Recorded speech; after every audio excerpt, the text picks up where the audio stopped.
Thanks, everyone. Thank you so much for joining us on today's very special webinar, Creating a Sleeping Sanctuary, or How to Improve Your Health by Improving Your Bedroom.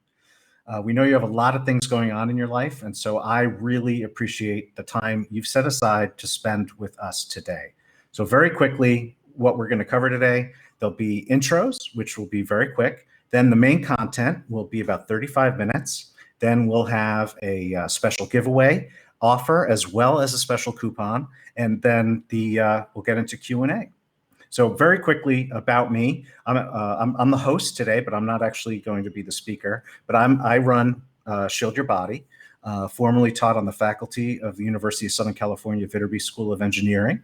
Along with my father, Dr. Martin Blank, I was co-author of Overpowered, and SYB. My work with SYB follows a 20-year career in software engineering. So I forgot to advance the slides. My apologies. I got too excited, everyone. So today's webinar is going to be a little bit different than what you've been seeing from me all year long, because we're going to branch out a little bit from our normal topic of EMF and talk about one of the most important topics there is, which is sleep. Specifically, we're going to teach you everything you need to know to create the best possible environment in your bedroom so that you can achieve the quality sleep that you deserve. When you sleep well, your body will be better able to handle the EMFs that you're exposed to during the day. So it boosts your resilience. This is a very important topic. And while we here at SYB help you minimize your EMF exposure, nothing will beat the impact of a good night's sleep. For those of you who know me, you know my area of expertise is in developing and selling products that shield your body from EMF. Creating a healthy sleep environment goes way beyond just mitigating EMF. So for today's webinar, I've asked certified building biologist Cathy Cooke to share her expertise on the subject. And I'm really grateful that she was able to join us today and share her knowledge with us. So with that, I'm going to hand things over to Cathy, and I'll be back in a little bit. Thank you very much. Hi, Cathy. Hi, thank you so much, R. It is really a pleasure to be here with all of you today and share what I know on this topic that I'm extremely passionate about. I just want to mention I was really hoping to do this webinar in my own sleeping sanctuary, but I'm actually working on the road right now, so I had to jump into my friend's office here. So I wish you could see my sleeping sanctuary in the background, but that'll be for another time. So like R said, my name is Cathy Cooke, and I'm a board certified holistic nutritionist and a certified building biology environmental consultant and a certified electromagnetic radiation specialist with the Building Biology Institute. So in my practice as a building biologist, I assess buildings or homes for anything that may be causing health problems. This includes things like indoor air quality, mold, chemical off-gassing, ventilation, combustible gas products, and of course, EMF exposure. So I've combined holistic nutrition and building biology to address both the body and the environment to help clients achieve optimal health. I'm also the founder of Idahoans for Safe Technology, which is an advocacy and awareness group for the safer use of modern day communications. So I grew up in Kansas City, Missouri, and I currently live in Boise, Idaho. If you want to learn more about my work at all, you can visit my website here, which is wholehomeandbodyhealth.com.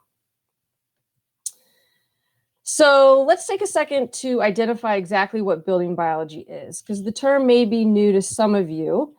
The mission of the Building Biology Institute is to help create healthy homes, schools, and workplaces free of toxic indoor air, tap water pollutants, and hazards posed by electromagnetic radiation.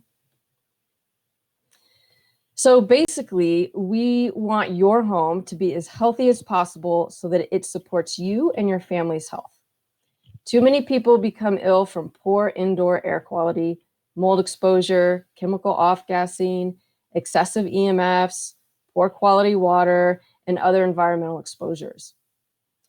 The story of how building biology began is actually pretty interesting. It started in Germany a few years after World War II. In Germany, like in the US, soldiers were promised homes upon their return. And with an abundance of chemicals left over from the war, They were put into building materials so they could build numerous houses quickly and cheaply. Prior to this, natural building materials like stone, wood, clays, and other earthen materials were what buildings were made of. After the war, chemically based products became the norm, and it is actually what we still use today. So a few years after the war, healthcare providers began seeing an increase in illnesses associated with chemical exposures. Sadly, these German soldiers became ill because they were basically living inside of a box made of chemicals. So this inspired some German activists to create a field of study dedicated to addressing the health impact of the built environment. And so the field of building biology was born. In the late 1980s, an architect started an arm of building biology in the United States. Since then, the additional study of electromagnetic fields has been added to the curriculum with an increasing emphasis due to the quickly growing exposure all across the world.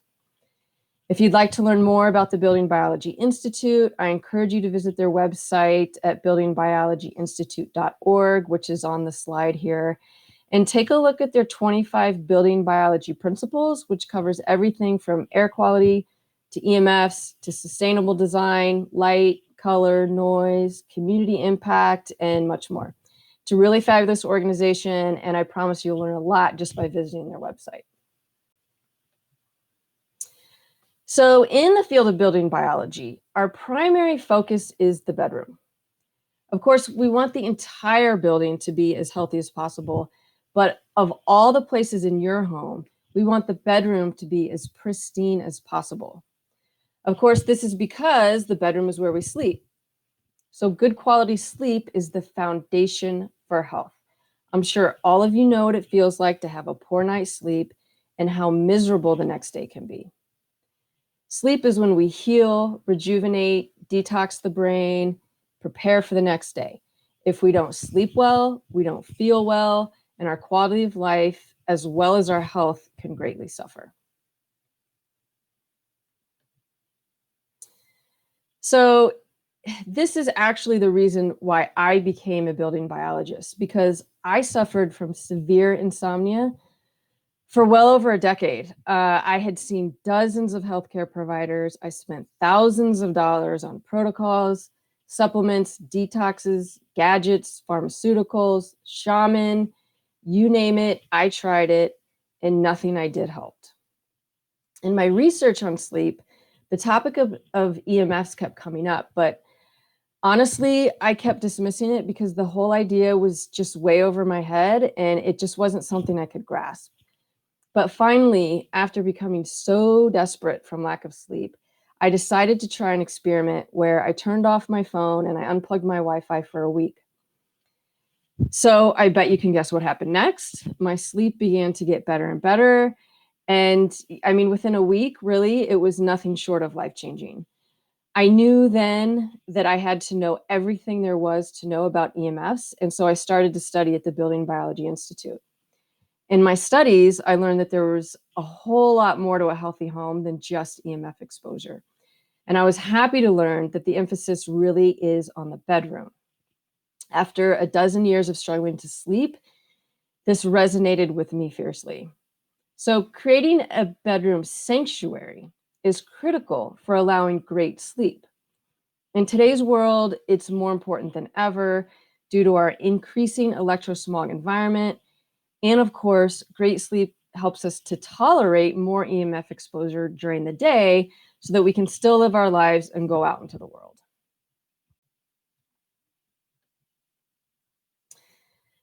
Sadly, I'm certainly not the only one that has experienced the destruction that poor quality sleep can have. It goes much deeper than just being tired and unproductive.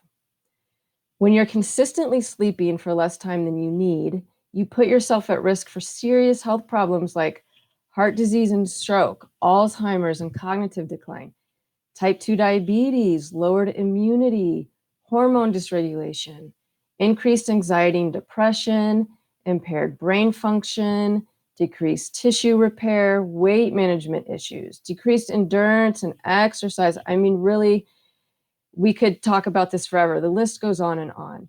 And there's just no part of your health that poor sleep doesn't impact. It's actually estimated that between 50 to 70 million Americans suffer from insomnia or sleep-related disturbances. Personally, I think this number is drastically underreported. In my experience of working with people in all parts of the world, this number is likely much higher. About 100 years ago, Americans were sleeping 9 hours per night on average, compared to the 6.8 we get today. And sadly, this trend is getting less and less sleep is actually seen across the globe. So it's not just Americans, it's pretty much everywhere. We're starting to get less and less sleep. So the big question is, why do so many people have sleeping issues? What is going on in our modern world that causes more and more sleepless nights for more and more people? I've done a tremendous amount of research in this field, and I've come up with the most common sleep stealers, as I call them. You'll see that most of these are symptoms of living in an ultra-fast, high-paced, high-tech modern world. They include things like unbalanced light exposure, stress, of course, physical fitness or lack thereof, food and beverage intake, blood sugar and hormone balance, infections, indoor air quality and temperature, EMF exposure, of course, an increasingly narrow palate that causes breathing issues, which is a whole nother topic, which is very interesting, and a few other more complicated issues like neurotransmitter status, trauma, and socioeconomic status. However, the most overlooked of these sleep stealers is the physical environment. So that's what we're going to focus on for the rest of this webinar. Okay, so how do we create a sleeping sanctuary?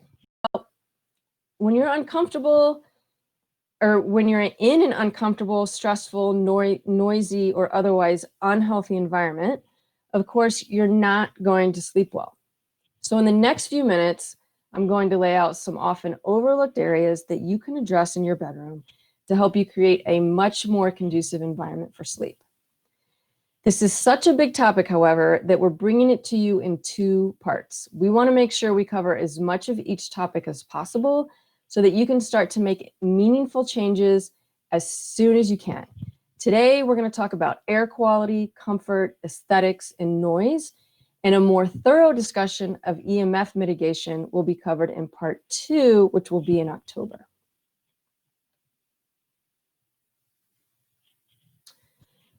So first off, let's talk about air quality.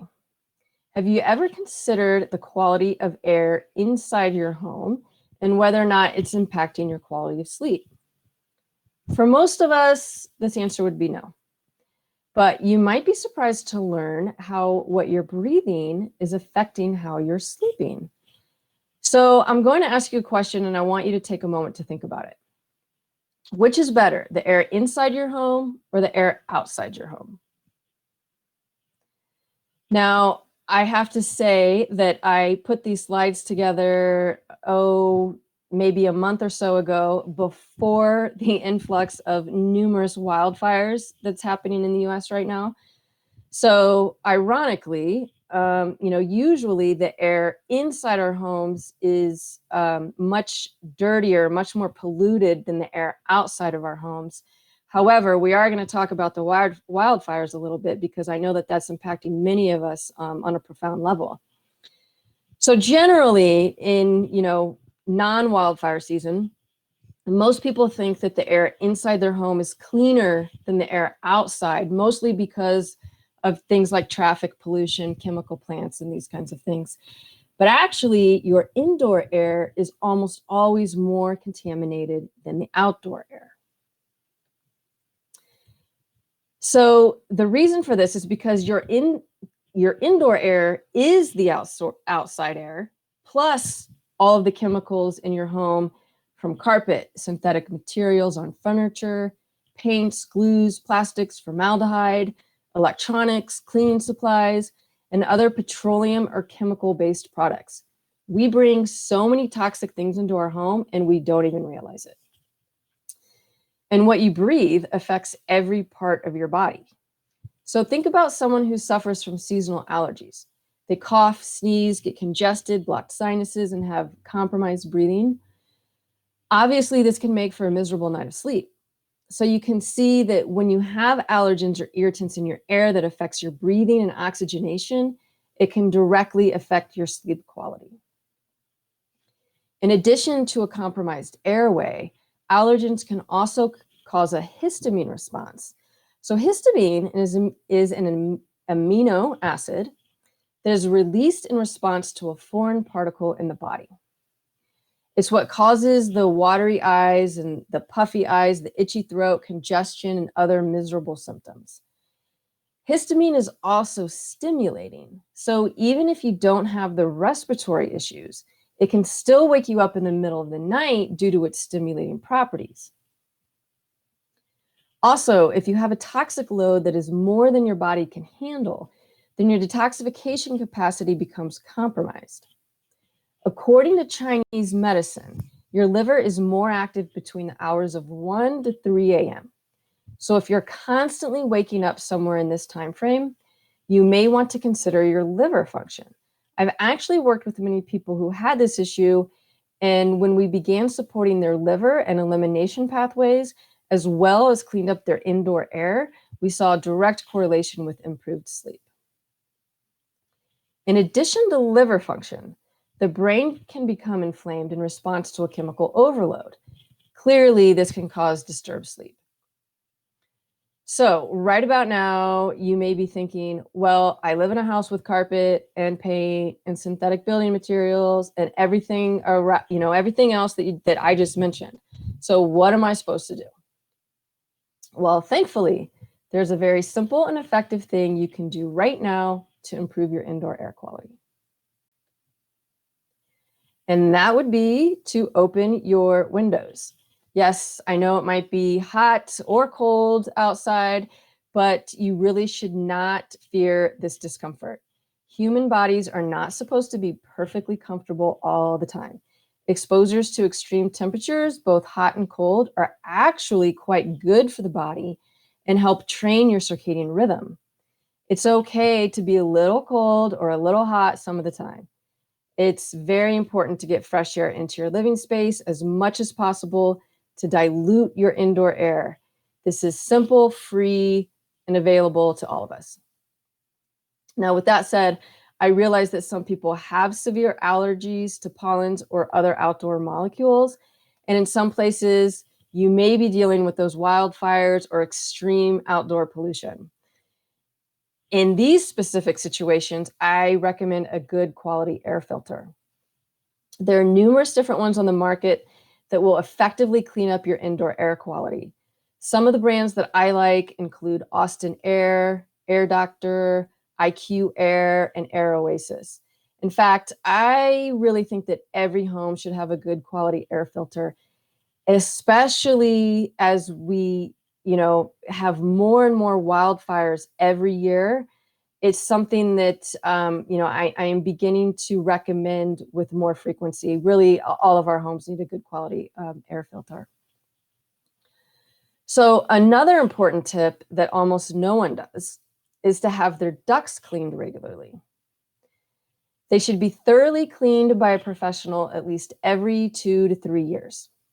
You would be amazed at the buildup of dust, debris, mold spores, and bacteria inside your ductwork. Clean air is imperative for overall health. So don't forget to clean this hidden space in your house regularly. This is extra important because all that buildup is being blown right down into your breathing space for most of the year. I recommend finding a company that uses a flexible brush system and knows how to use them properly so they don't damage your ductwork. I have a company that I use in Boise that uses a natural citrus spray to disinfect the ductwork after the cleaning to sanitize. This is a really great option.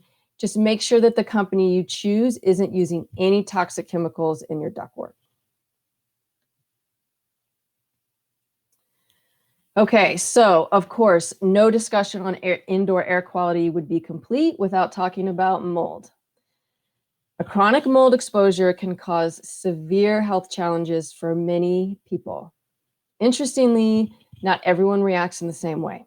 I've worked with numerous families where one or two family members become ill after living in a moldy home, while the other family members do not. However, I have worked with families where everyone in the house gets sick, including pets. Symptoms can include headaches, fatigue, irritability, cognitive decline, depression, anxiety, anger, insomnia, muscle weakness, chronic sinus infections, gut issues, and again, the list can go on and on. Mold is not something you want to mess with. If you think you've got a mold issue in your home, I highly recommend you consult with a building biologist or other professional for guidance. In order to prevent mold from becoming an issue in your home, the number one thing you need to think about is moisture. Mold must have water in order to grow. If you can keep the water out of your home, you can prevent microbial growth. This means the home is well sealed, so you have no cracks or penetrations in the walls or foundation. You have good caulking around your windows. There are no holes in the roof, etc. You also want to make sure that you have good ventilation. Remember, open those windows so that you don't trap moisture inside. Always run bathroom fans when bathing, use the hood when cooking, and always crack a window if the moisture gets too high inside your home. In fact, I want you to open a window anytime you're running an exhaust fan. This is important so that you're not bringing in old, stale, and musty air from your crawl space where mold can often hide. Cracking a window when a fan is on will help to eliminate the stack effect from that positive pressure. A humidity level of around 40 to 60% is our target. Once you get over that, you run the risk of condensation and moisture buildup, and that is what can cause microbial growth. So make sure to keep your home well ventilated, well sealed, dry, and maintain a moderate humidity level. In some areas, like say Portland or Seattle, where it rains a lot, you may need to add a dehumidifier. The same thing goes for humid places where there are basements, like in the Midwest and the East Coast. Overall, keep your home dry. Another important tip to prevent mold is to manage the dust inside your home. Household dust is the perfect food for mold, and dust mites can be highly allergenic for many people. So make sure to dust and vacuum often, and please don't forget under the bed. You would be amazed by the amount of dust mites, dust mite feces, pet dander, pet hair, dead skin cells, and mold spores that accumulate under the bed and in the box springs, as this is often the most neglected area of the house, right? You guys can probably relate with me. Don't forget to clean these areas, but also don't forget to wash things like stuffed animals, curtains, and throw rugs regularly, as dust loves to accumulate in these plush areas. Stuffed animals can be especially contaminated as they go everywhere with your child and usually are never washed in their entire lifespan. There are different ways that you can wash stuffed animals, and you can just do a quick search online to find a method that works for you. Just make sure you're not using harsh chemicals. Stick to things like baking soda and mild soaps like Dr. Bronner's, or soaps that you can find at a health food store. Okay, now let's talk about how comfortable or not your bedroom may be. This may seem like an obvious thing, but there are many pieces to this topic that are often overlooked. First of all, consider your mattress. Did you know that your mattress is supposed to be replaced once every 7 years? How many of us actually do that? The act of getting in and out of bed, your body weight, kids jumping up and down on the bed, etc., can deform the mattress over time. Add to that the dust mites, skin cells, dander, and mold spores your mattress and box springs collect over the years, and you've got yourself an uncomfortable allergen-producing item you're spending a third of your life on. If it's time for you to consider a new mattress, I strongly suggest investing in a toxic-free product. Mattresses typically have dozens of harmful chemicals like flame retardants, foams, formaldehyde, and other petrochemicals. None of us should be putting our faces right next to these chemicals for hours at a time. Instead, look for a wool, latex, or organic cotton mattress. I'm a big fan of White Lotus mattresses, and I have one of the cotton, the wool, and the latex actually in my home. Note that if you purchase a bed like this without a flame retardant, and I strongly recommend that you do, you will need a doctor's prescription. Believe it or not, it's actually illegal for mattresses to be sold without flame retardants in the US. So you need a doctor's note stating that it would adversely affect your health. Any naturally focused doctor will do this for you. I didn't have any problem getting a note from my doctor. Also, I would recommend getting a bed setup that does not involve a box springs because of its propensity for dust and mold growth. And go with a wooden frame if possible, because metal frames can act like an antenna for EMFs, which we'll talk more about in part 2. Lastly, don't ever put a mattress directly on the floor or a solid surface. Bed frames have slots for a reason. You perspire all night long, and that moisture needs a way to escape the mattress. If it's on the ground directly or a solid surface, you can have significant mold growth. I actually learned this the hard way. A few years before I became a building biologist, I had this exact thing happen to me. I had a futon that I placed directly on the ground, and within 2 months, I had an entire lab's worth of mold on the underside of the futon and on the floor. And sadly, I've been suffering with sinus issues ever since. So please do not do this. If you don't have another option at the moment, just make sure to lift up the mattress and lay it on its side during the day so that it can air out. Along with the mattress, don't forget about your pillows, which should be replaced every 2 years for these same reasons. Remember, you're putting your head and face next to this item for 8 or hopefully 8 at least or so hours every single night. After a while, that pillow accumulates your sweat, oils from your hair and skin, your saliva, your dead skin cells, dander and bacteria from your pets, and a whole lot of dust mites and their feces. You may wash your pillowcases often, but that doesn't really offer enough protection from these items that may cause mold, mildew, and other allergens or irritants. I know it's pretty gross, but better to know and manage it so you can maintain as healthy a bedroom as possible. And finally, make sure that you are in love with your sheets. This is one area that you want to spend a little bit more money on. You want your sheets to be just heavenly to you. You want to feel so good in your bed that you can't wait to go to sleep every night. Of course, I recommend organic cotton sheets. If you're going to get cotton, definitely organic, because cotton is one of the most heavily sprayed agricultural items in the US. I don't know about you, but I don't want to put my face right next to a conventional cotton product so that I breathe in those chemicals all night long.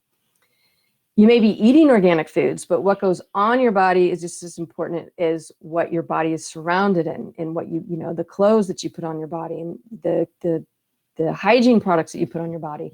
So please choose organic whenever you can. I'm also a big fan of the White Lotus organic sheets as well. They're among the most softest that I've ever felt, and all of the White Lotus home products are made right here in the US. Another consideration that is frequently overlooked is the temperature in your bedroom. It should be just cool enough for you without making you cold. There's quite a bit of research showing that optimal sleep happens in slightly cool temperatures. This is generally somewhere around 60 to 68 degrees, but of course it's going to vary with each person. If there are multiple people in the house and you all like different temperature, you can consider something like a chili pad. These work by sending water through a thin pad that you put under your sheets. You set the temperature to whatever setting you like. So if the ambient temperature is too warm for you, you can set the chili pad to be cooler, and if it's too cool for you, you can set the chili pad to be warmer. This is a great option for people that share a bed yet have vastly different temperature preferences. And another way to manage temperature throughout the house is to open windows in specific rooms, which I always recommend anyway, and close or open vents in other rooms that have different ambient temperatures. So for example, if it's too hot for you in your room during the winter, but say your kids like it warmer, you can simply set the temperature to be comfortable for your kids and then close the vent in your bedroom and you can crack open a window. And that way everybody stays comfortable.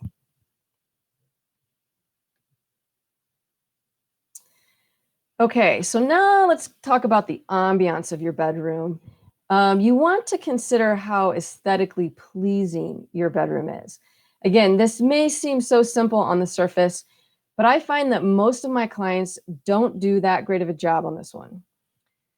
One of the biggest offenders I see in bedrooms is clutter. These days, people have so much stuff, they don't have a place to put it all. It's very common to find piles of boxes, dirty clothes, stacks of books, and other things just thrown around the room. The reality is that a cluttered bedroom equals a cluttered mind. You may not realize it, but subconsciously, this clutter can make you irritable and prevent you from fulfilling and for really kind of letting go at night, right? Along those same lines, having a computer, phone, textbook, work documents, a file cabinet, or anything work-related in your bedroom is a huge no-no. You should not ever bring work into your bedroom, even that quick check of an email type of thing that you're doing the last minute before you go to bed. Once you associate your sleeping area with work, guess what happens? That's right. You can't sleep because you're thinking about work. The bedroom is for sleep and sex only and should be free of all other distractions and clutter. So you want your room to be very visually pleasing. You want to choose calm and relaxing colors on your walls or in your bedding. Good choices include colors like grays, light blues. Some people like greens, light green or off-white. However, stimulating colors like red, bright yellows, and pinks should be avoided. Now, this topic is very individual, and a color that might be pleasing to you may be too stimulating for someone else. So what color you choose is going to be very unique to you. Another great thing to do in the bedroom is to bring in nature. Things like flowers, plants, sunlight, very, very important, even essential oils.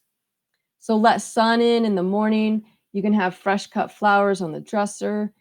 Hang air purifying plants throughout the room and use an essential oil diffuser for a calming and relaxing scent.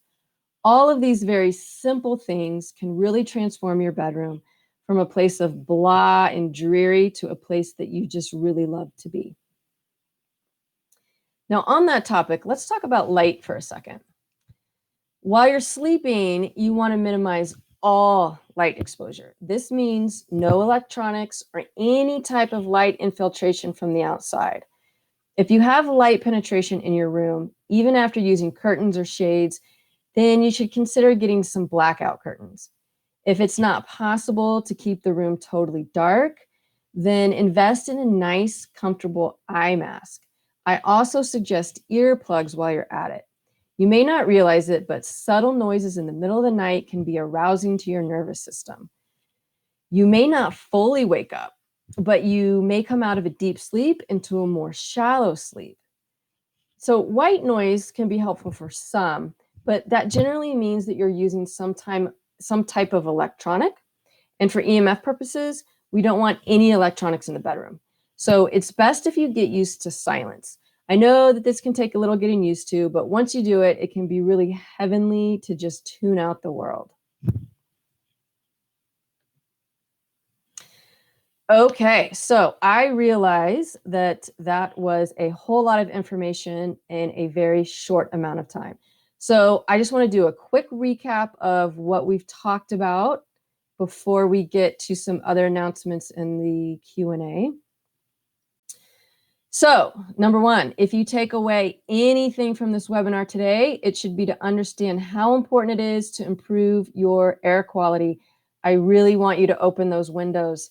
You know, I'm actually in Colorado right now, and there's a huge wildfire very close to where I am. So, you know, again, if we can't open our windows right now, it may be time to invest in a good quality air filter. And I realized that, you know, air filters are kind of expensive. But this is worth the investment, especially if you live in a Rocky Mountain state or places where there are a lot of wildfires, because it's just going to, you know, it's going to be increasing in significance every year. So air filtration, very, very important. Okay, the next thing I want you to do is have your ducts cleaned every 2 to 3 years. If I ask you right now, when was the last time you had your ducts cleaned and you don't know, it's probably time to have your ducts cleaned. So this is a very, very, very good, important investment for your home and for your family.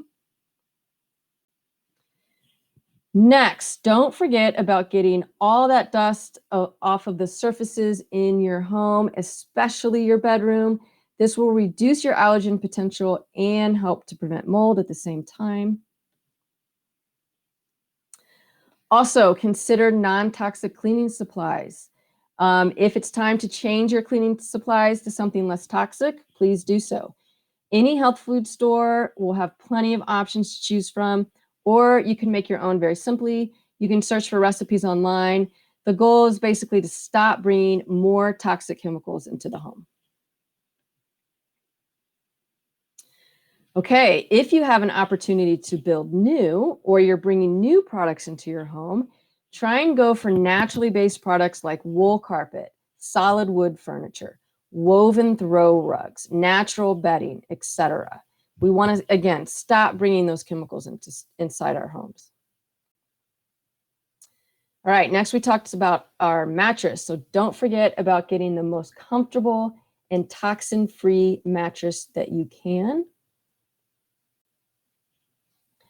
I also want you to get yourself the most luxurious sheets you can find. Again, I love those organic sheets from White Lotus. They're super soft. You know, you could do silk, you could do linen, just, you know, whatever naturally based product you can get that is hopefully organic. If possible, I want you to change your pillows every 2 years. You really would be amazed at the amount of dust mites and skin cells in your pillow. After all, they never get washed. So choose natural materials for pillows like down, cotton, wool, kapok, natural latex, or buckwheat. Those are all good options. And we want you to keep the temperature cool. Remember to set that thermostat to a nice cool temperature, or open your windows, or invest in something like a chili pad if you need to.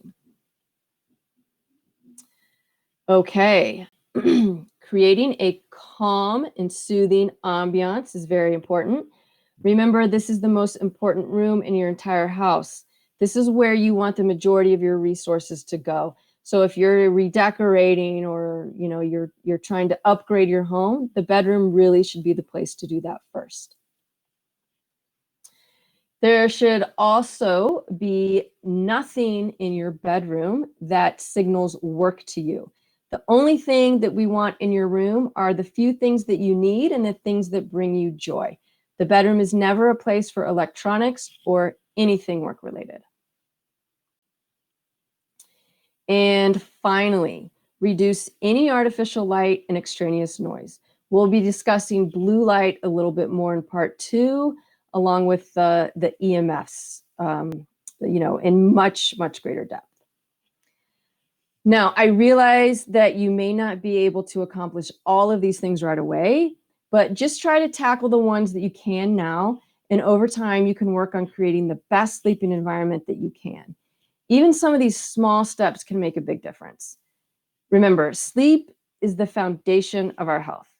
If you can create a sanctuary for yourself, which will support amazing sleep, you can then experience more energy, better cognitive function, blood sugar balance, better work and athletic performance, more patience, better parenting skills, weight management, hormone balance, and just have a more awesome life. Who doesn't want that? So, sleep is everything, folks, and it all begins in the bedroom. Okay, so I know that we have got some questions coming in, and as promised, I'll be doing a Q&A session here in a moment. But before we get to that, I know that R has a few things that he would like to discuss. So back to you, R. Thank you very much, Cathy. So as Cathy just said, we'll be getting to Q&A. If you have any questions, you can, I see some are starting to come in. That's great. You can just scroll down on the page and post your question. We'll be getting to those. Before we do, very quickly, I wanted to remind everyone about well, for us, pretty massive giveaway that we're running this month here at SYB. We have over $3,000 in prizes to help you convert your bedroom into a sleep sanctuary. There are going to be 16 winners. There are 16 prize packages, so there are going to be 16 winners selected. And I just want to take a moment to highlight a few of the prizes. The first is the SYB bed canopy. And this is my first product that can shield your body from all sources of EMF, and it can protect you all night long. As Cathy was just explaining, sleep is an incredibly important part of our life. It's not only a third of our life, but it's a time when your body is supposed to rest, to recuperate, and to rejuvenate for the next day. And EMF disrupts our sleep. It makes it harder to fall asleep. It makes it harder to stay asleep. And that's why I made the SYB bed canopy, to protect your entire body all night long from EMF radiation. And it even works against 5G. I'll just say we actually sold out of our bed canopies, so you can't even buy this from us right now, but we did allocate one for the contest, so you do have a chance to win. Next, another one of our prizes is from Cathy. The Sleep Easy Method is an 8-week online program created by today's host, and it teaches you everything you need to know to get amazing sleep every night. Quality sleep is the foundation of your health. You can have the best diet and exercise program in the world, but if you're not getting amazing sleep, then your efforts are wasted. When sleep is compromised, your whole body suffers. If your sleep is anything less than amazing, then you need to check out the Sleep Easy Method. Next, we have the weighted lap pad and mask from Magic Weighted Blanket. Magic Weighted Blanket was started in 1998 when their founder Keith invented and began selling weighted blankets. They were a big hit, especially with individuals with autism or sensory processing disorders, because it was designed to mold to the body, creating perfect hugging sensation. This hugging sensation is a form of deep pressure therapy, which has been scientifically proven to ease anxiety.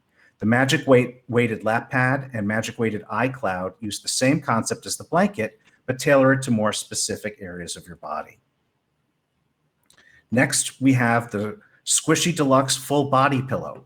The Squishy Deluxe brand represents a line of comfort products using premium microbeads. Since its founding, their #1 goal has been to bring high-quality comfort products and superb customer service to families at affordable prices. Squishy Deluxe handpicks and carefully selects each item, and they personally visit and research each supplier before adding it to their line of products. Enjoy personalized support from head to toe with your new Squishy Deluxe microbead pillow with removable and washable cover. Next, we have the original Queen pillow from Co-op Home Goods. People sleep in different positions and come in a variety of shapes and sizes. Yet for decades, pillows all came in one size. The truth is, companies produce one-size-fits-all products to increase their profits, disregarding the individuality of their customers. Co-op Home Goods designs their products in-house in Los Angeles with the philosophy of embracing people's unique body types and sleep positions. Through their customizable sleep products, you can minimize your comfort and achieve spinal alignment for the best rest of your life. And the final prize, and this isn't all the prizes, just the ones I'm highlighting very quickly in today's webinar, is a set of 3 Reed diffusers from Aroma Retail. Aroma Retail offers scenting solutions for your space using famous resort fragrances. The winner will receive a set of 3 Reed diffusers, a silent, no EMF, no maintenance scenting solution for bedrooms, bathrooms, and desks that can improve your sleep, concentration, and your overall mood.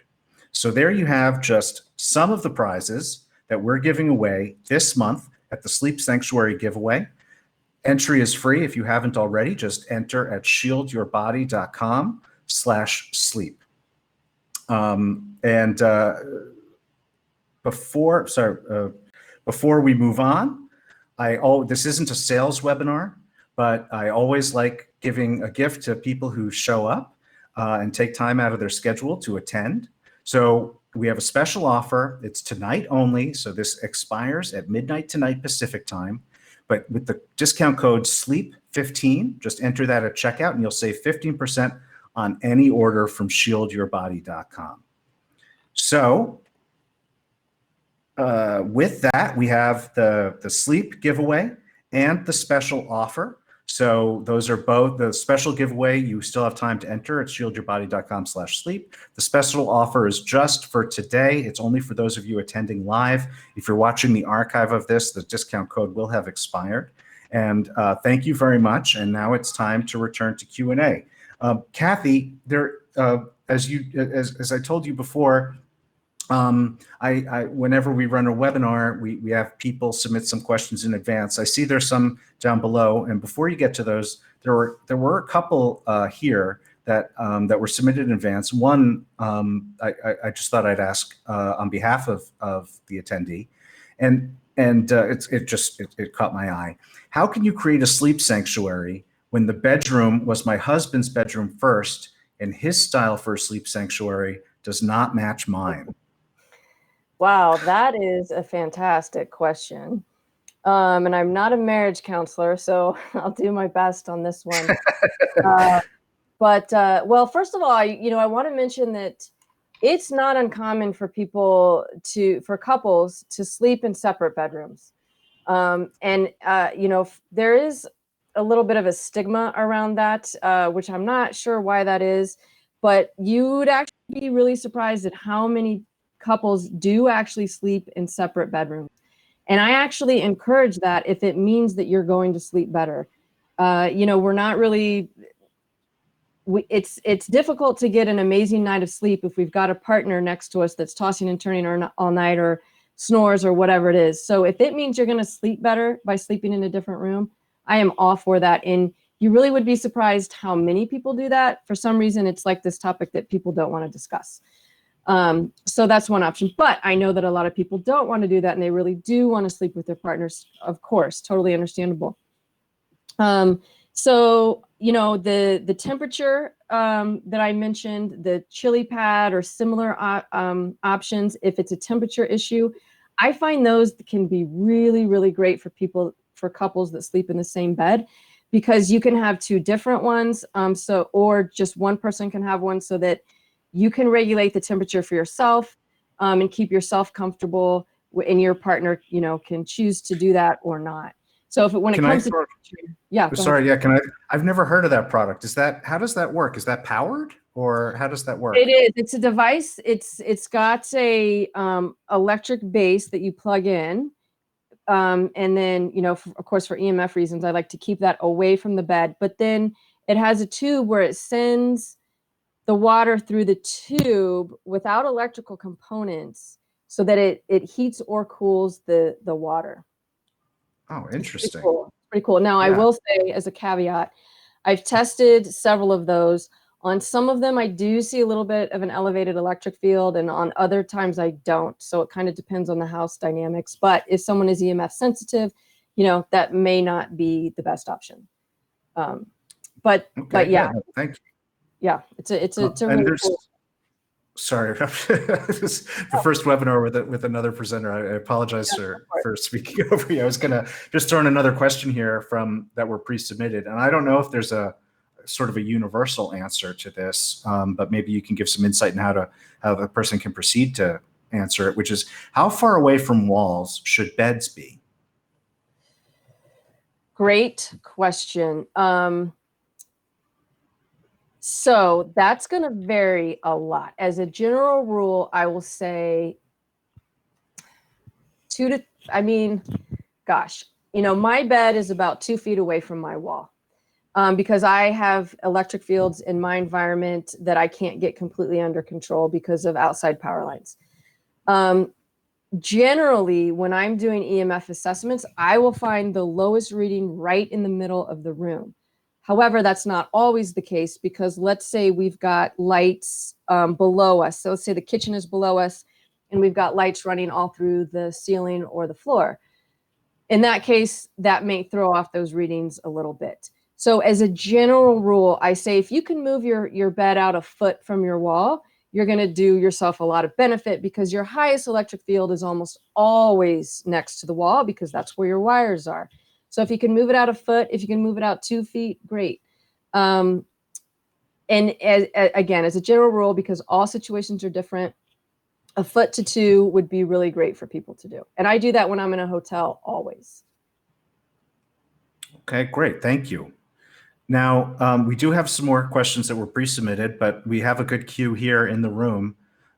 So maybe if you want to scroll down and All right. start picking. Yeah. Excellent. Okay. So Tana, I hope that's how you say you pronounce your name. I'm sorry if I'm saying it wrong. Does a white noise machine that is plugged into the wall, okay, is a white noise machine plugged into the wall? Okay, well, so this depends. I've tested, numerous white noise machines, and the problem is that some of them give off very, very high magnetic fields.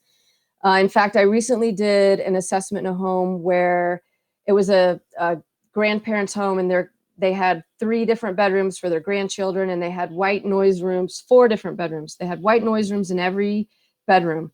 And there was one device, the same device in 3 of the bedrooms, and the magnetic fields were off the charts from this white noise machine. And it was encompassing the entire bedroom, and they were placed underneath the crib. So of course, I did not want them to use this white noise machine. However, in the 4th bedroom, they had a different model for some reason. It gave off no magnetic fields at all, and I hardly got any electric fields from it. So it's really device dependent. So there are some that you can get if it's plugged into the wall, and it's on the other side of your room. For a lot of them, not going to be a big deal, but some of them will give off elevated electric or magnetic fields. So, unfortunately, we just kind of have to test to know which ones are going to be good and which ones aren't. But if you use one and you have to use one in the immediate time frame, just make sure it's as far away from you as possible, as far away from the bed as possible. Okie dokie. Marin, any suggestion for a long-time aviatrix who used to fly 747s and 777s around the world on 15-hour night flights, and obviously was trained to the nines to keep their passengers and crew alike safe at all times? Yeah, flew people out of war zones and the like. EEG showed that the neurons keep firing some nights despite implementing. Yes. Tough, Marin. Okay, so the first thing that comes to my mind is antioxidants, because in this stressful situation, you're burning through antioxidants. You have very elevated EMFs, and just this could almost be equated to like a post-traumatic stress disorder, right? Because they're on constant alert, and I'm assuming that's kind of what you're alluding to, that they are just like a mother, who's trying to protect her newborn child, constant alert, constantly always in that sympathetic nervous system. Antioxidants are going to be great.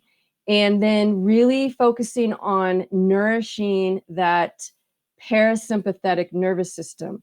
So this, things like yoga, meditation, I'm sure that you've heard this before, but it's very overlooked in addressing that parasympathetic nervous system and nourishing that, so that the body will soon learn how to step away from that fight or flight method, the constant fight or flight mode. I suggest looking into Wim Hof breathing. I find Wim Hof breathing it's very simple, it's quick, and I find it to be one of the most effective ways of really toning down that, hyper cortisol, hyper adrenal sympathetic dominance. And the other thing, Marin, that I would suggest is looking into some of these, some of the methods like by Annie Hopper, some of the neuro retraining methods like biofeedback. There's plenty of different techniques on the market today that will kind of It teaches you how to rewire your brain so that you get out of those, solid connections. It's like, you make these really solid struts in your brain, and that's how the brain always wants to fire. So if you can rewire that and you can let go of those paths, that can be really helpful too. If you want, I can give you some more solid suggestions later. If you can, contact R and he can contact me, and I can give you definitive products that I have used and that have been effective. Okay, moving on to Gabriel or Gabrielle, whichever that is. Sorry if I'm saying your names wrong. So my feng shui teacher said to keep plants and even cut flowers out of the bedroom unless someone is sick and needs extra chi. The plants are too stimulating for a bedroom. So I understand that. I have heard different, there's different opinions on that. Plants, the reason why I mentioned plants a lot are there's a lot of air purifying plants for, formaldehyde and some of the toxic chemicals in the environment. You do need to be very careful if you keep plants in the bedroom so that they don't develop mold. So, proper care of any potted plant. Obviously, you want to make sure you don't keep it too moist and have mold growth. And cut flowers. So yeah, I totally understand that point of view. I think it comes down to the individual person. I think feng shui has a lot of really great teachings, a lot of great stuff for us to pay attention to. But at the end of the day, I think it comes down to personal preference. If you want to, if you think that's a concern, obviously keep it out of the room. But that, I think it's just going to be an individual preference thing. But thank you for bringing that up. It's an important point for somebody that may not be resonating with that recommendation. And you also said that diffusing essential oils is fantastic, especially lavender. Absolutely. Lavender is one of the best essential oils for calming and getting into that parasympathetic nervous system. I find pines to be really nice too. And, of course, it's going to all be very individual on what each person really resonates with. Okay, so Carmen is saying no metal beds, ? Yeah, actually, Carmen, that's a tough one for people because most of us have metal bed frames, right? The metal in the beds, even the springs in the mattress. One of the reasons why I recommend wool or latex or cotton mattresses is because they don't have the springs in them. So we don't want any metal on the frame or in the mattress itself because that metal can become magnetized over time and it can actually act as an antenna. So if you've got a lot of radio frequency going on in your house or electric fields, that metal can be attracting some of that and can increase your static electricity, which is not going to be helpful for sleep. And I'll give you a really quick tip on how to figure that out. You can buy a compass, like a little $5 compass that has a string on it and an arrow, and you find where north is, and then you put that on your bed, and you gently pull the string along the bed. And if you see the compass deviate more than 5 or 10 degrees, then you know that you've got some metal attraction on that bed. That's an easy way to see if that's happening in your bed. But, and I realize not everyone can go out and buy a brand new bed right away. They're very expensive. So that's just something to consider long-term. And if it's a metal bed frame, you can build a nice wooden platform bed for under $50.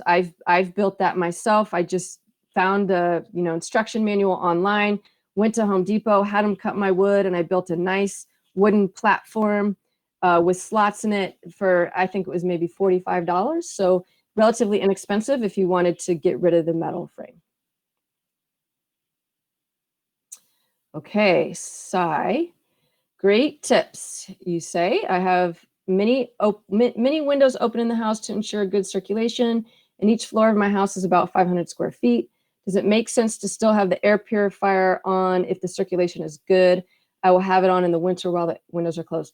Yeah, good question, Sai. So this is pretty much what I do. I sleep with the windows open year round.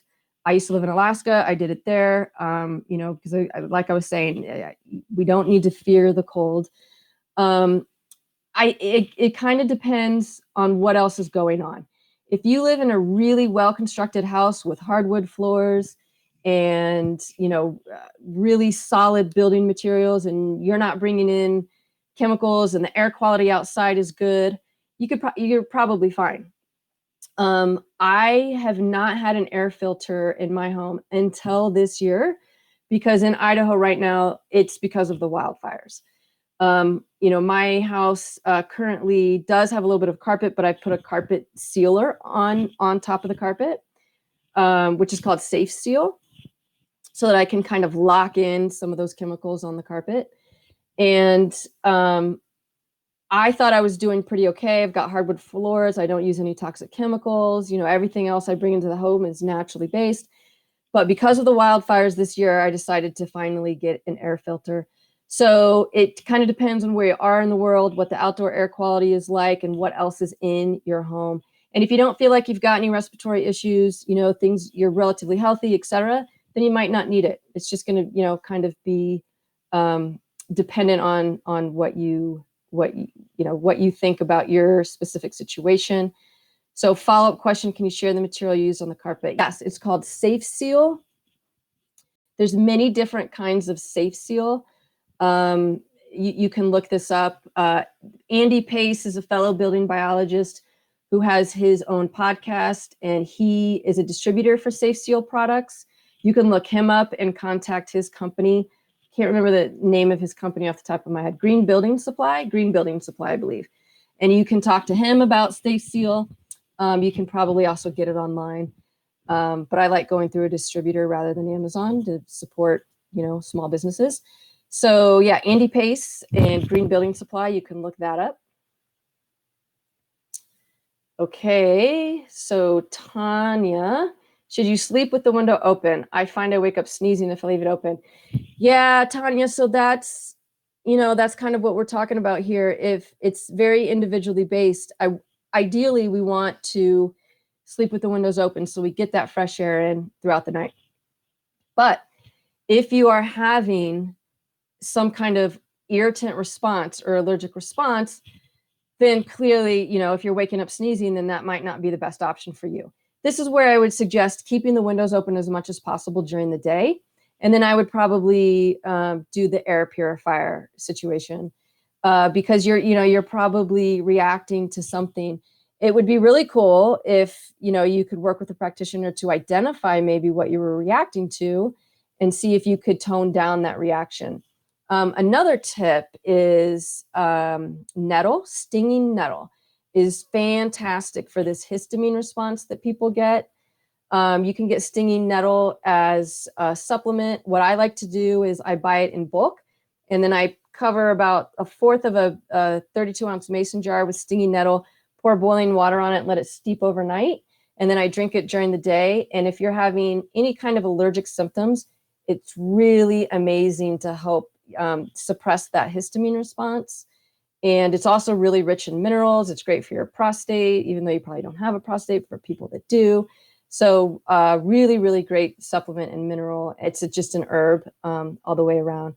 So yeah, if it's not working for you, then you know, an air purifier I would suggest. Okay, Jennifer, how can you wash curtains? The backing material gets damaged and they shrink. Also, a lot of what you've been talking about in the building is mysterious to me. Okay, so let me answer this first part. The curtains, right. So Jennifer, that's a great question. So first of all, you don't necessarily have to put them into the washing machine. And I should have clarified that as I was going through the slides. One good thing to do is take them out into the sun. Actually, you know, in building biology, we recommend that you actually take your mattress out into the sun a couple times a year to sanitize it with the UV light. You know, realistically, is that going to happen? Are people going to do that? Probably not. If you can, excellent. But with curtains, you should be able to do that. So you take them outside, you can hang them up along a clothesline or, you know, along a fence or whatever you can, put them on some chairs, whatever, and let the UV light sanitize them. And then you can beat them. So just like you've probably seen plenty of old movies where they take a throw rug or a carpet and they're outside beating it, that's a very effective way to, get rid of dust and debris. And that sunlight, that UV sunlight, is very, very much of a disinfectant. So the other thing I would suggest is, I'm a fan of having curtains that are of natural materials, like a cotton or a linen. And sometimes what you can do is you pre-wash them. So you can wash linen, of course, it can shrink, or cotton. So you pre-wash them and then you have them made to fit your space so that you can actually detach them and put them into the washing machine. Because I know a lot of material, a lot of the curtains are polyester, or they have backing material, etc. So as a general rule, I like to avoid those and use natural, cotton, linen, like I said. But if you've got the backing material on the ones you have, I would say take them down, take them outside, beat them, air them out. And that goes a long way. So on to the next part of your question. I have no idea what ducts are. Yes, of course. Sorry. So the duct work is, let's see if I've got in this office here. I don't see the duct work. So it's basically in most of the homes in the US, we have this metallic duct work, which is where the vents are. So when you've got your vent on your ceiling, or sometimes it's on the floor, and the air is being forced out, so your heat or your air conditioner runs through that metallic ductwork all through your house. So the furnace that's heating up the air, or the air conditioner, it will condition that air as it comes out, and then it travels all the way through this metallic ductwork throughout your house, like pipes. And they're often never cleaned. But you can imagine if, say you never dusted your bedroom, or you never vacuumed, you imagine how much dust would build up. Well, that same thing is happening in those metallic pipes as all the air travels through. And as the air travels through, it's collecting the dust and the mold spores and the bacteria, and it's blowing it into your home. So that's why we want to have the ducts cleaned. And so you're saying you don't think you have them in New Zealand. The walls of most houses are ventilated by open exposure to the top of the eaves and outside air movement. Amazing. That's fantastic. You don't have an enclosed building envelope. Fantastic. That's yes, that's exactly what we would recommend in a building biology, as a building biology guideline. So that's great. Also, plants in the bedroom are dangerous. The potting mix mold could be toxic. Yeah, absolutely. So I mentioned that earlier too. If you don't care for them properly, they can develop mold, and we don't want that. So yes, that's definitely a consideration. If you don't have a good green thumb, or you're concerned about mold buildup of plants, then you don't necessarily want them in your home. But at the same time, if you do manage them properly, they can be really great for reducing the toxic air. They also have some EMF balancing properties. So that's something that you're going to have to manage by yourself. If doesn't resonate with you, obviously don't do it. Let's see. And why can't you wash pillows? I do. So you can put pillows in the washing machine. However, it doesn't necessarily always get rid of all of the debris in the material. That's a tricky situation, and it also depends on the fibers, or what the pillow is made of.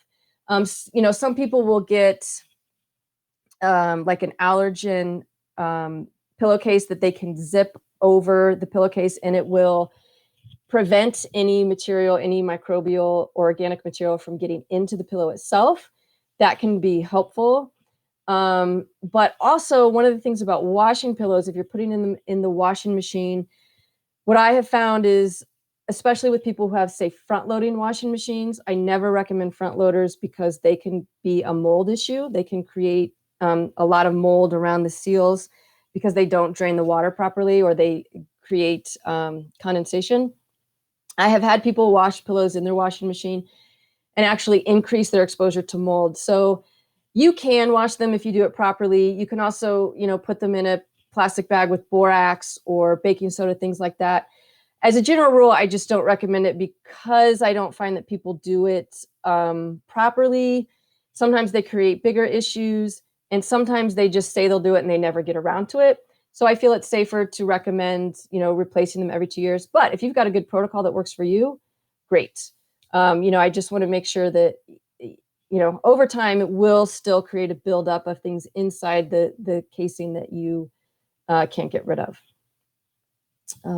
Okay. And you're also saying there's no silence in the city. Okay, sure.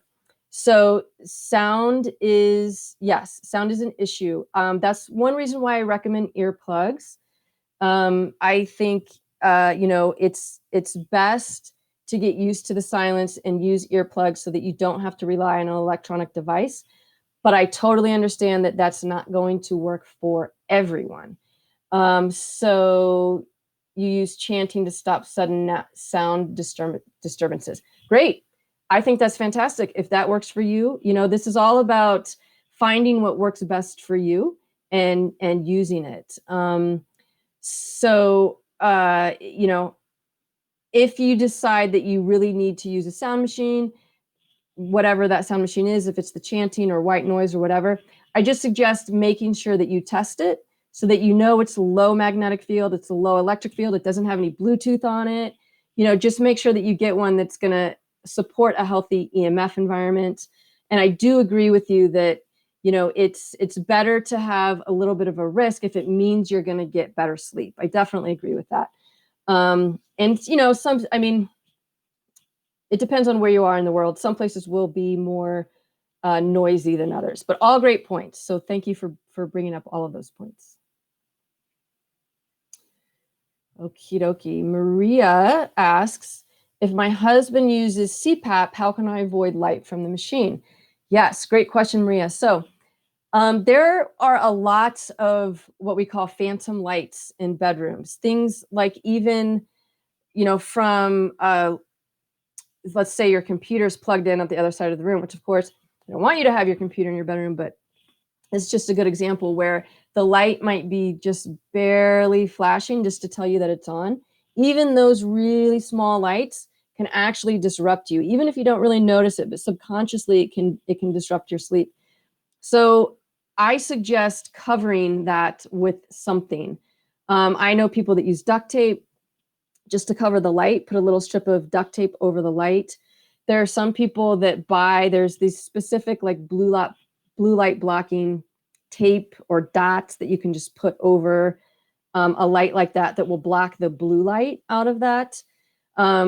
If in your husband's case, if he needs to see the CPAP, like if it's got a screen on there that he needs to read, I would suggest actually getting some of this film. So it's like red film and you can cut it and then you can put it over the screen if he needs to see it, so that you can still see the light coming through, but it will block the blue light, which is what's really disrupting. Orange and red light is not nearly as disrupting as the blue light. The other thing is, you can just drape something over it, like drape something over a towel, a t-shirt, something like that, so that it's not putting so much light out into your space.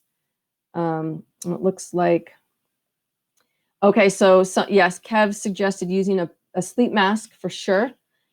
Sleep masks are great. There is some research that shows even when we use a mask, if some of this peripheral light is getting onto our skin, that our skin actually has some light receptors, and that can be stimulating too. If you're under the covers and you've got a sleep mask on, you're probably pretty fine, but just something else to consider. Make sure that your body's fully covered, and that will help as well. And Jennifer suggested I put my CPAP machine in a cardboard shoebox. Great. I put liftable laps over the screen and have an eye mask. Excellent idea. Thank you, Jennifer. So yeah, so another method of covering it, yes, put it in the box and perfect. That's a great recommendation. Okay, Francis, what do you recommend for best material for window coverings in the bedroom for light blocking, but also allergies? Yes, so this would go back to the curtains that I like to be made out of natural materials. So it is going to be a little bit more difficult to get that really dark light blocking from natural materials. But what a lot of people will do is just kind of double up. So they'll use, 2 layers of cotton, or, it's some of the style, is like, you've got two different layers, two different curtains completely, and it adds, whatever the aesthetic look is that you're going for. Because while the blackout shades are great, I have yet to find ones that are made of a material that I approve of. They tend to be, polyester, chemically based products that I'm not always a huge fan of. So that's where I go with kind of doubling up. Cotton can be really great for that, or cotton with linen over it, whatever it works. And that way you can take them down and wash them in the washing machine, or you can take them outside to the sun, like I mentioned earlier. But pre-wash them. That's the key. So because they can shrink. So you pre-wash the fabric of the materials, and then you cut them to length for whatever size that you want for your bedroom. Okay, Denise says, I can't leave a window open. I live near an interstate with a lot of construction, the dust and the noise. Yes, right, Denise. So every situation is going to be different. And so earplugs are fantastic. I definitely recommend earplugs. And again, if earplugs don't work for you and you just have to have white noise machine, then you got to do what you got to do. So, but you can't leave the window open because of that noise and the dust. So this is a situation where I don't know that, if it's so much dust that's happening during the day, that makes it a little bit more tricky. I'm assuming they're doing the construction during the day and not the night, but I know a lot of places will do their construction at night to, maximize traffic flow. So that's a little bit trickier. If you can have the windows open at the opposite time to get the fresh air coming in. But again, since you've got so much dust, I would consider an air filter. And even if you have windows open on the opposite side of the house, that's great. It's all about airflow, circulation. But again, if it's not an option, then you do your best with an air purifier. And that sometimes that's just what we have to do. Just like with the wildfires going on right now, all of my clients in the Pacific Northwest and Colorado, they're not opening their windows, and that's okay. But I am definitely recommending the air purifiers. Unfortunately, Denise, I wish it was different. But sometimes we gotta go with what we know works and what we have to do. Okay, Jennifer says, my CPAP produces EMS from the transformer, and the transformer can't be got far away from me. Yeah, Jennifer, this is a really tricky one. I've tested a lot of CPAPs. I find that most of them have some kind of radio frequency on them, as well as a magnetic and or electric field. And I have so many clients that say, well, I can't sleep without it. And the ultimate goal here is for you to get the best sleep possible. If you can't sleep without it and you get better sleep with it, then you should probably be using it, right? Of course, I'm sure, Jennifer, that you have addressed all of the issues with your doctor about, or your healthcare provider about why you may be having sleeping issues. That would be, I'm sure you've done that, but for those maybe that haven't, I would always suggest getting into some of the underlying reasons why you're having trouble breathing at night. Because if you can fix that, and then you don't have to use a CPAP, then you can avoid this whole issue. So I mentioned briefly earlier about the narrowing palate. And so I'll just take a quick second to talk about that. So this is a really fascinating area of research where, and you can look up the work of Dr. Weston A. Price, if you haven't heard of him. He was a dentist, I believe in the 1920s, who traveled around the world looking at people's dental health. And what he found was people who were still eating their indigenous diets and were not eating any processed westernized foods still had very, very wide jaws and wide facial structures. All of their teeth fit into their mouth. They still had, their wisdom teeth were not a problem. And they had these very, very wide palates and beautiful white, perfect teeth. But as modern civilization has evolved, we've, started to eat grains and, some of these processed foods. We've seen over time that our palates have gotten more and more narrow. And this has caused significant amount of oxygenation problems and sleep breathing issues, like maybe, what some of us are experiencing when we have to use a CPAP. So one thing I'll throw out there is that a lot of dentists will recommend a palate expander. So it's a device kind of like a retainer that you can put in your mouth that actually extends your palate and widens your mouth, it widens your jawline a little bit. Sounds kind of painful, but it's a slow process over time. So it's really not that bad. And I have many clients that have used this, and it's like changed their lives. It's been really, really life-changing for them because they start to breathe better. And when you get more oxygenation, your cells can perform better, and it's a trickle-down effect, affects every part of your body. So I just throw that out there for anybody that's maybe dealing with breathing issues to look into this palate expansion. And of course, there's allergens, irritants, many reasons why we may be having breathing problems at night. So if you have to use a CPAP machine, yes, absolutely. Like Jennifer says, keep it as far away from you as possible. I also like to drape it with a shielding cloth. So if you put a little bit of shielding cloth, between you and the device, you still have to have the hose up to your mouth, of course, but shielding material between you and the device, and that will cut down on any radio frequency and electric fields, and even maybe some dirty electricity. So you could also get into the settings to try and disable the Bluetooth or the radio frequency setting as well, if that's a possibility. So there's a lot of ways to go about this. I would just kind of encourage you to, keep digging into the reason. So Jennifer says probably trauma. I've had surgery. Yeah, totally. That is definite. Trauma is always an issue for everything. And, there's a whole line of body work, trauma work out there today that's I found to be a critical piece for people that are having chronic health issues. Your diet is great. You're reducing your EMF. You're addressing, your infections and everything. You're getting everything physically dialed in, but there's still that trauma piece, which often needs to be addressed before we really get to optimal health. So you're saying you sing, you're 73, can your palate be expanded? Absolutely. Yes, your palate can be expanded. I have heard it changes the facial structure just a little bit.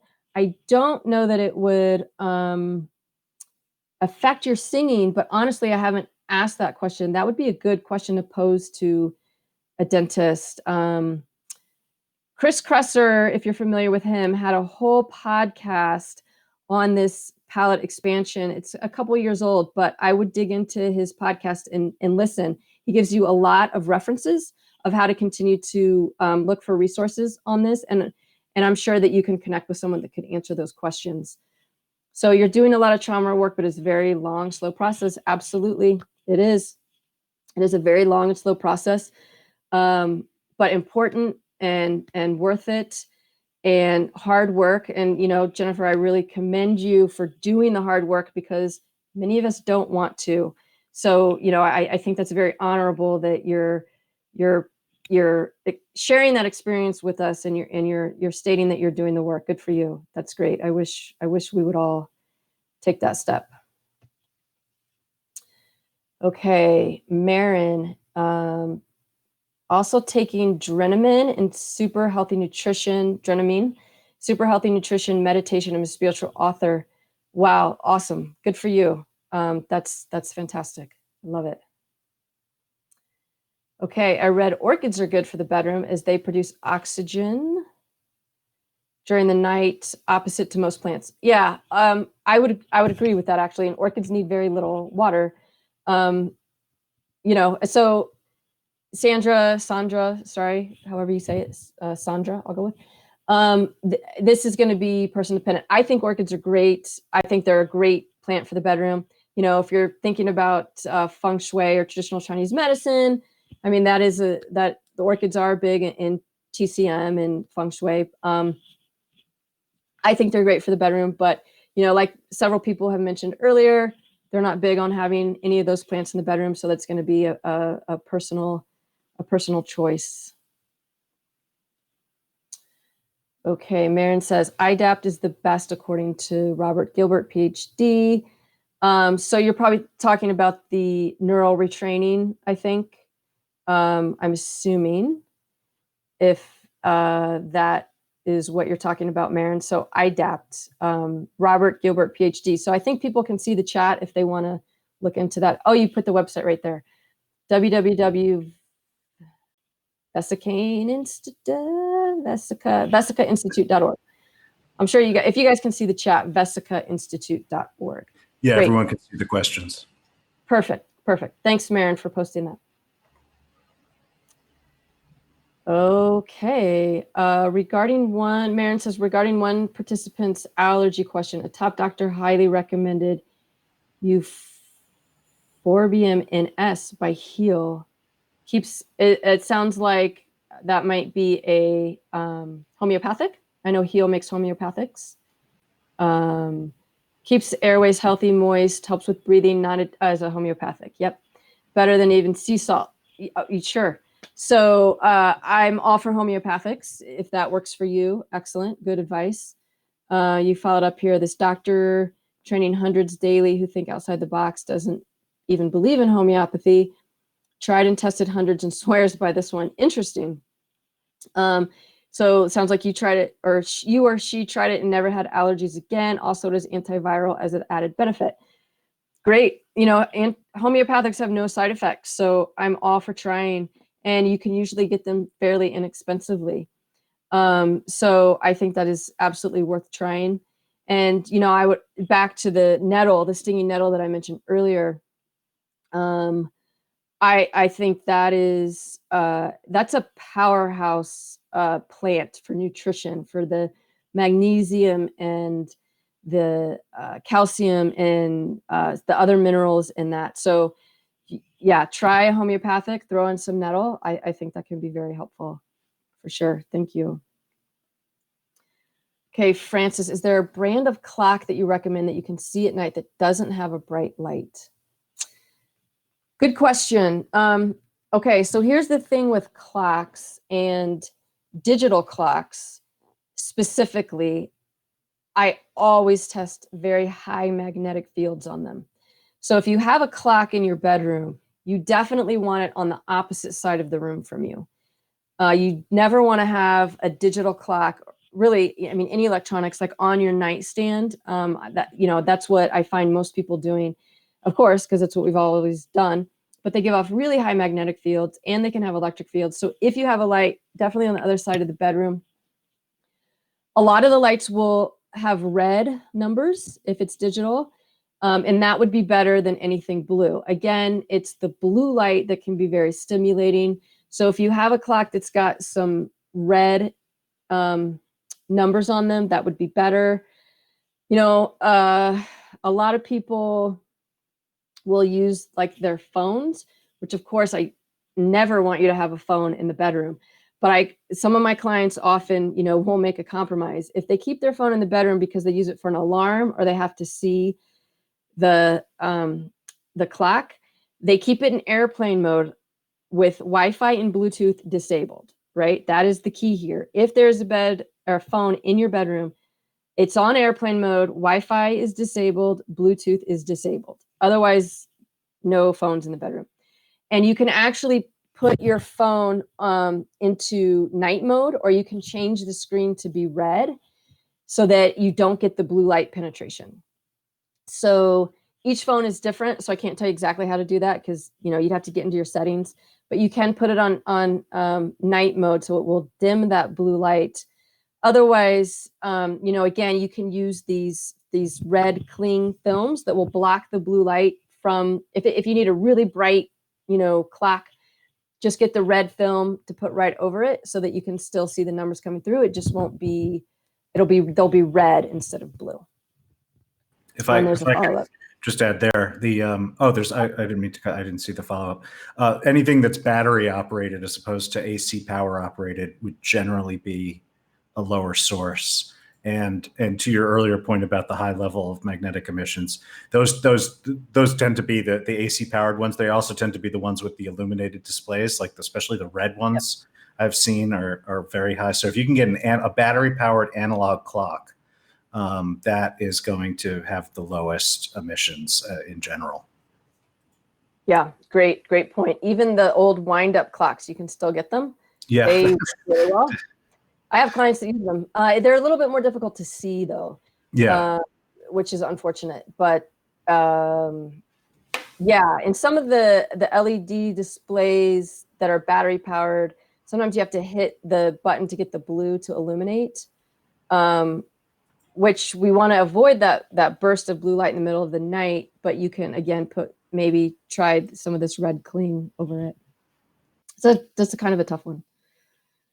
Okay, Sai, can you use a digital one? Only turn on the blue light to check time. You anticipated this question. Yeah. So here's another thing that you can do, and I do this often. I've got like 5 different pairs of blue light blocking glasses because I cannot live without them.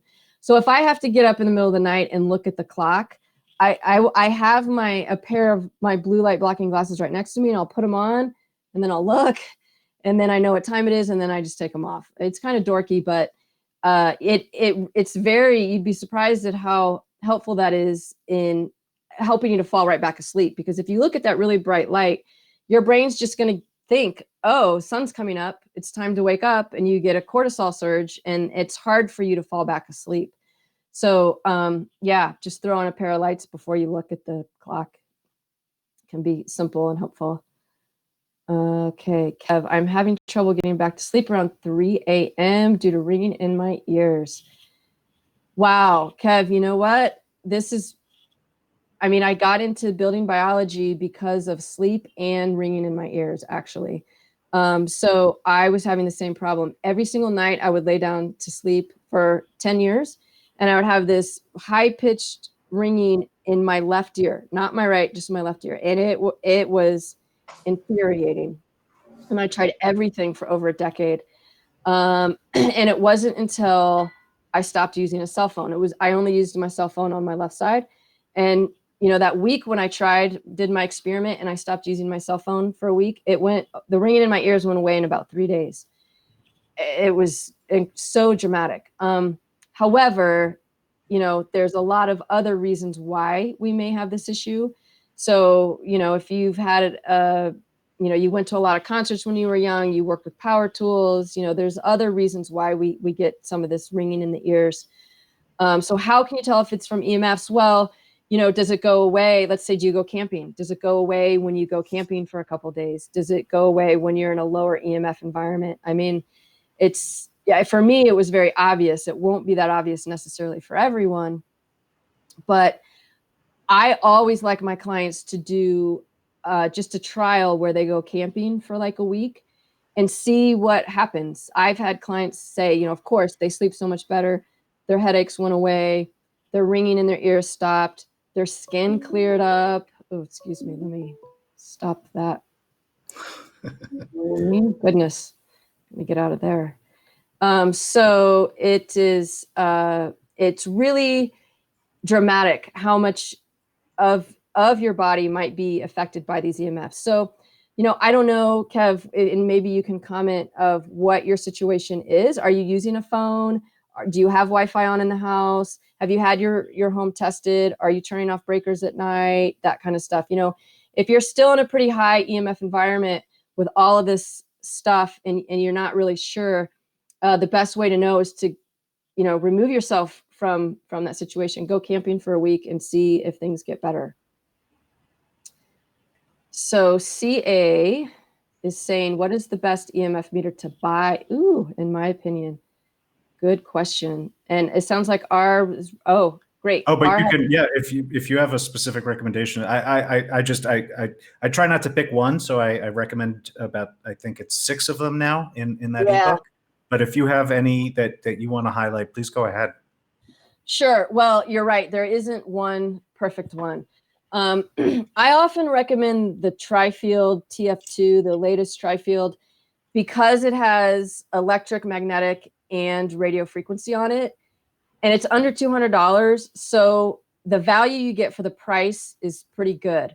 However, it's not as sensitive as if you had an individual electric field meter, a Gauss meter for magnetic fields, and a radio frequency meter. So it kind of depends on the budget.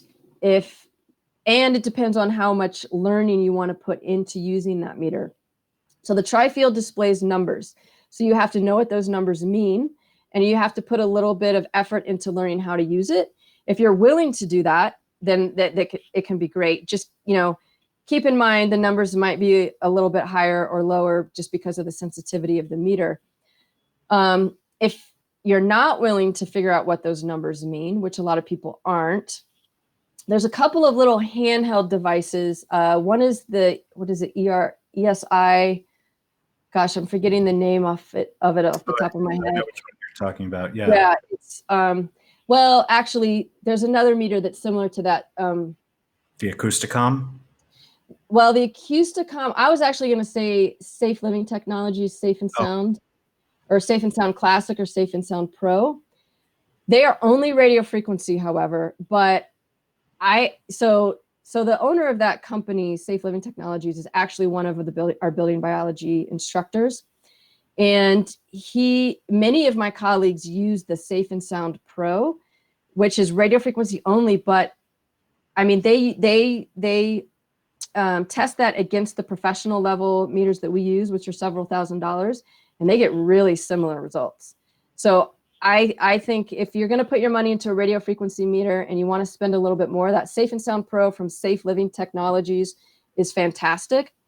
They also have a little small one that's a Safe and Sound Classic, and it just has 3 lights on it. So if you don't want to deal with the numbers and you just want to know, am I high, medium, or low, that one is very accurate and it's easy. It's about the size of your palm. You turn it on, and I find that to be good. Like, say I'm traveling or I'm in a hotel room. I want to scope around where in the room is the best place for me to be, because I can't necessarily change things, although you can use it to kind of hunt down the router, because a lot of hotel rooms will have a Wi-Fi router right in the room. You can hunt it down and unplug it, right? So that's a great one. And then what else? Those I'm partial to those. Really, the tri-field, since it does have the electric, magnetic, and radio frequencies, is a good value. What others? Any others are that you wanted to mention? No, those are the tri-field TF2 is the one I generally recommend, because for most people's, but if they're interested in this stuff, they can measure reasonably accurately, like you said, the low frequency electric, low frequency magnetic, and radio frequency all in one meter. Yep. Yeah, and it does a pretty good job. Yeah. Awesome. Okay. So that let me I forgot to click start answering on that. My mistake. There was one other question that was pre-submitted. If you haven't, just one more minute, I can read this one. As a postmenopausal woman, I've been experiencing sleep disturbances and night sweats. What are some supplements that can promote and keep you asleep through the night without feeling sluggish in the morning? Yes, fantastic question. Yeah, there's a lot of good supplements out there. There's pharmaceuticals and there's naturally based supplements, but even though they're natural, doesn't necessarily mean that they're going to work for you or that they don't make you feel kind of hungover in the morning. I've definitely experienced that quite a bit. So, you mentioned that you're postmenopausal, which makes me think that you think it's a hormonal issue, which happens to men and women. So there's a couple things that I would suggest. And the first one may seem unrelated, but it's balancing your blood sugar, making sure that you balance your blood sugar very well throughout the day. I find this to be such a hugely important piece to sleep that so many people are just never hear about. I mean, your doctor doesn't ask you about your blood sugar when you go in and ask about sleep, right? They just want to give you Lunesta or Ambien or something. So the reason for this is that when your blood sugar drops too low, let's say you're having a typical American breakfast of cold cereal, skim milk, and orange juice. I mean, that's a big sugar bomb right there, right? That's so much sugar in the grains of the cereal and in the skim milk and in the orange juice. So your blood sugar rises very, very high. And then your pancreas releases a lot of insulin to take that sugar out of your blood system and put it into your cells. And then you get this crash. It's like a rebound crash of blood sugar. And then when your blood sugar drops too low, cortisol is released because cortisol is part of your blood sugar regulation pathway. So cortisol goes to the liver and says, hey, liver, I need you to release just a little bit of glycogen, of stored sugar, so that we can come back into a homeostasis here. Well, when that happens in the middle of the night, as it often does because we haven't eaten for so long, or we're just on this blood sugar roller coaster all day long, our body gets used to constantly releasing cortisol. And cortisol, of course, is very stimulating. So you wake up in the middle of the night and you can't get back to sleep. So making sure that you've got enough fat and enough protein in each meal is very important so that you can, your body will over time begin to understand that its blood sugar is nice and stable. I'm not against carbohydrates, but I want to make sure that you first have enough fat and protein to create its, much slower digesting. So I want you to create this nice, stable blood sugar. You should be able to go from meal to meal without needing to snack in between. If you have to snack in between meals, then your blood sugar, your meals are not supporting a healthy blood sugar level. So that's kind of the first thing that I want you to do is get your blood sugar under control, because cortisol is a big, big piece in waking up very early in the morning and not being able to go back to sleep. If you have to, I don't like people to eat in the middle of the night, but if you have to, you can have a little bit of a snack right by your bed. A handful of nuts, a little peanut butter on some rice crackers, little peanut butter on a banana. I will do this sometimes because, if I'm going through a really stressful time or, I got a lot on my plate, I notice that this happens to me. So I'll take maybe 4 ounces of orange juice, a good organic orange juice, and put a scoop of collagen powder in there and a little bit of salt. And if I wake up at 3 a.m. and I feel like I'm not getting back to sleep, I'll drink that really quickly. And almost every time it works great and I fall right back to sleep for the rest of the night. The other thing with hormones, it's hard for me to make a recommendation right off the bat because I don't know exactly what your situation is and what your hormone levels are looking like. So I honestly would suggest working with a good functional medicine practitioner to get an idea of what your hormone levels are doing so that, you may need a little bit of hormone balancing, but I don't want to make a recommendation right off the bat. I will say a lot of people have had a lot of success with flax seeds. I feel like that's a pretty benign recommendation that you could just try. Grinding up some flax seeds, putting it maybe in a little yogurt or something before bed. They can have a nice estrogen response to the body. And I find a lot of people do really well with that to really suppress hot flashes. And, to bring some comfort back to that hormone balancing. May or may not work for you, but it's worth a try. Beyond that, really, it's important for you to work with a good functional medicine practitioner to find out what your hormones are doing, what their status is, so that you can kind of, supplement accordingly. But don't forget about that blood sugar balance.